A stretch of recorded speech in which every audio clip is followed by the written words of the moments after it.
মেঘনা নদীতে ৭ খুন নিয়ে এখনো কাটছে না ধোঁয়াশা। এ হত্যাকাণ্ডের প্রতিবাদে বিক্ষোভ করছে নৌ শ্রমিকরা। আরও জানাতে যুক্ত হচ্ছেন আমাদের সহকর্মী শরীফ আহমেদ। শরীফ, কি বলছেন বিক্ষুব্ধরা, আর রহস্য জট কি খুলেছে কিনা এই বিষয়ে আমাদের জানাবেন। জি, আপনি যেমনটি জানতে চেয়েছেন, এখনো কিন্তু রহস্য উদ্ঘাটন করতে পারেনি প্রশাসন।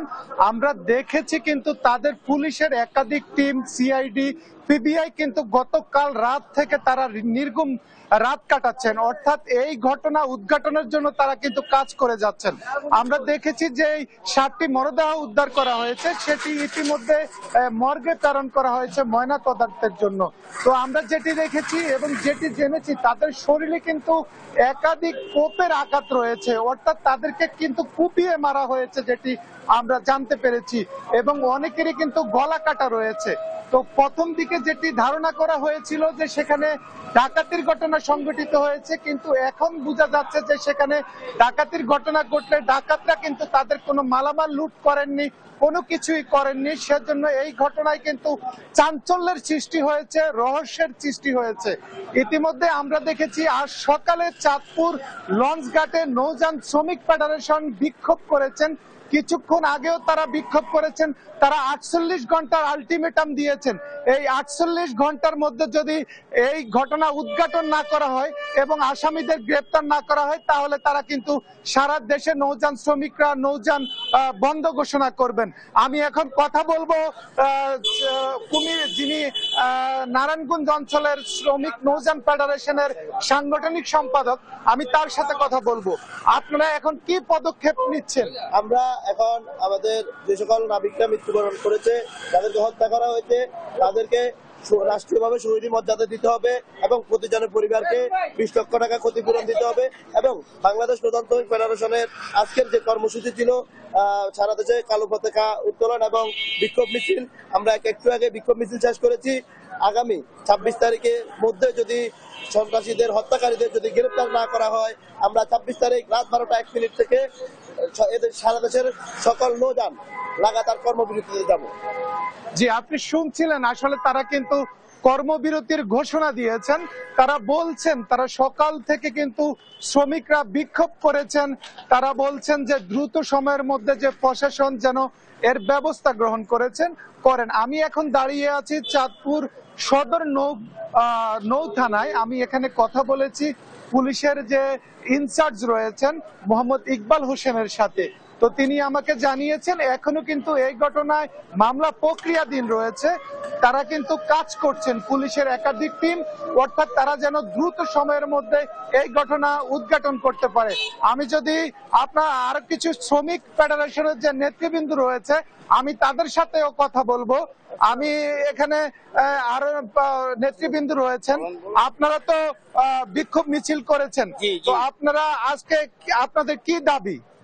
আজকের দাবি হইল, আমরা 3 দিনের সময় দিয়েছি প্রশাসন, সরকার সবাইকে।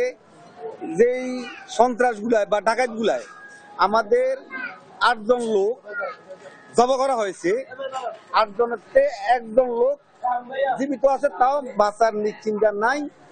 যদি এই 3 দিনের ভিতরে এই সন্ত্রাস গুলা বা এই ডাকাত গুলা এরেস্ট করা হয়, আমরা কর্মবিরুদ্ধে নাও যাওয়ার সিদ্ধান্ত থাকতে পারে। আমাদের সাংগঠনিকভাবে যে সিদ্ধান্ত আসে আমরা না করতে পারি, কিন্তু আগে আমাদের দাবি। আমি এখন কথা বলবো আরেকজন, যিনি এই কিছুক্ষণ আগে বিক্ষোভের নেতৃত্ব দিয়েছেন, যিনি শ্রমিক নৌযান ফেডারেশনের কিন্তু দায়িত্বে রয়েছেন কেন্দ্রীয় কমিটির। তো আপনারা তো কিছুক্ষণ আগে বিক্ষোভ ঘোষণা করেছেন এবং আলটিমেটাম দিয়েছেন, এবং এই হত্যাকাণ্ডের বিষয়ে আপনারা কি চাচ্ছেন?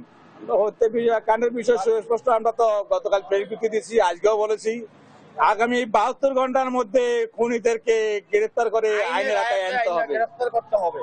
এটা আসলে সম্পূর্ণ দেশবাসীকে দেখাতে হবে যে এদেরকে গ্রেফতার করছি, আইনের আওতায় আনছে।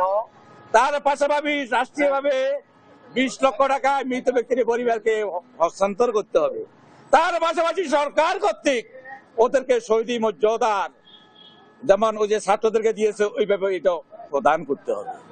ইহাতে যদি সরকার ব্যর্থ হয়, প্রশাসনে ব্যর্থ হয়, 72 ঘন্টার মধ্যে লোকগুলা যদি আইনের আওতায় আনতে না পারে, 26 তারিখ দিবাগত রাত্রি 12টা 1 মিনিট থেকে সম্পূর্ণ নৌপথ অচল।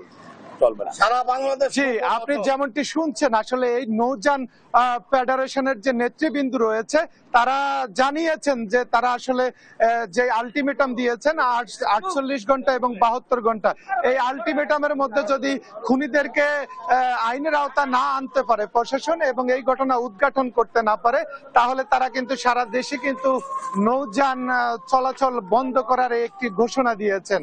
আরেকটি বিষয় আমরা আপনাকে জানিয়ে রাখি, সবচেয়ে আপডেট হচ্ছে এখানে কিন্তু নিহতদের স্বজনরা কিন্তু চাঁদপুরে এসেছে, তাদের সাথেও আমি কথা বলেছি। নিহতদের কয়েকজনের বাড়ি হচ্ছে ফরিদপুরে, আর কয়েকজনের বাড়ি হচ্ছে নড়াইলে।